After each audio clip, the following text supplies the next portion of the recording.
प्रभु यीशु मसीह के नाम में आप सभी को जय मसीह की जीसस वॉइस यूट्यूब चैनल में आप सभी का स्वागत है। चैनल में नए तो चैनल को सब्सक्राइब जरूर कर लें और घंटी को भी ऑन कर लें ताकि वीडियो का नोटिफिकेशन हर समय आपको मिलता रहे। बागेश्वर धाम का जो बाबा था, जो बड़ी बड़ी बातें करता था, मैं चमत्कार करता हूँ, मैं ये करता हूँ, मैं ऐसा कर दूंगा, मैं वो कर दूंगा, इस प्रकार से बड़ी बड़ी बातें कर रहा था।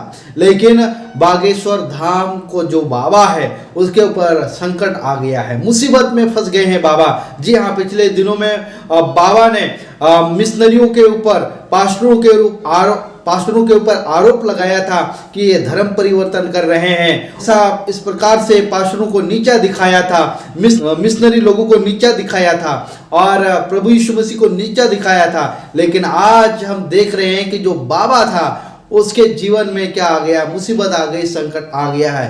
एक युवक के 10 दिन से लापता होने की वजह से अब बागेश्वर वाले बाबा सुर्खियों में कि भाई ने बागेश्वर धाम के स्थानीय बमीठा थाने में गुमशुदगी की रिपोर्ट दर्ज कराई है। फैल गई है। महिला जो बीमार थी, बार बार बागेश्वर धाम आती थी और इस बार महिला की बागेश्वर धाम के दर पर ही मौत हो गई। आपने जो वीडियोस देखा है वो इस वीडियोस में एक युवक लापता हो गया है, उसका अता पता नहीं चल रहा है। वो बिहार का रहने वाला था और अपनी अर्जी देने के लिए वो बागेश्वर धाम में आया था, लेकिन वो खो गया है और उनके परिजनों ने पुलिस में कंप्लेन कर दिया है, लापता का कंप्लेन कर दिया है। अभी बाबा को ये लोग पूछ रहे हैं कि बाबा आप तो सब कुछ जानते हैं, तो हमारा परिवार का जो सदस्य था वो कहाँ खो गया, आप ढूंढ कर लाओ। और ऐसी घटना और एक घटी है कि एक महिला जो कि काफी बीमार रहती थी और वो उस धाम में आती है और उसकी अर्जी लगने ही वाली थी, उसी समय उस महिला की मौत हो जाती है और बाबा कुछ भी कर पाता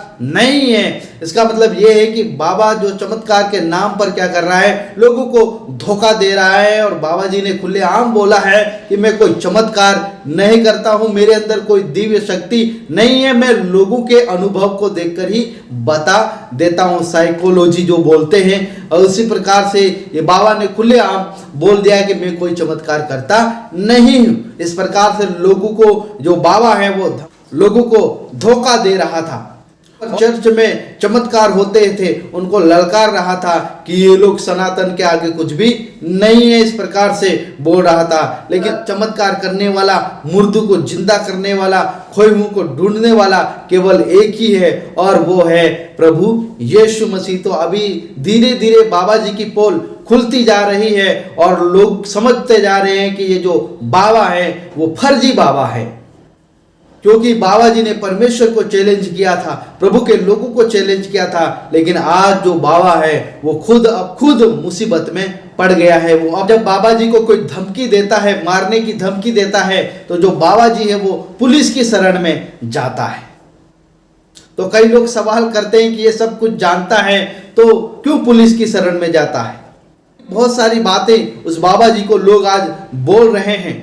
अब बाबा जी की जो प्रशंसा है, प्रसिद्धि है, वो धीरे धीरे खत्म हो जा रही है, क्योंकि बाबा जी के अंदर घमंड आ गया था, प्रसिद्धता का घमंड आ गया था। लेकिन वो परमेश्वर से कोई भी टक्कर नहीं ले सकता है, केवल महिमा के योग्य केवल परमेश्वर है। ऐसे छोटे मोटे बाबा आएंगे और जाएंगे, लेकिन जो हमारा परमेश्वर है वो वैसा का वैसा ही रहेगा। परमेश्वर कभी बदलता नहीं है।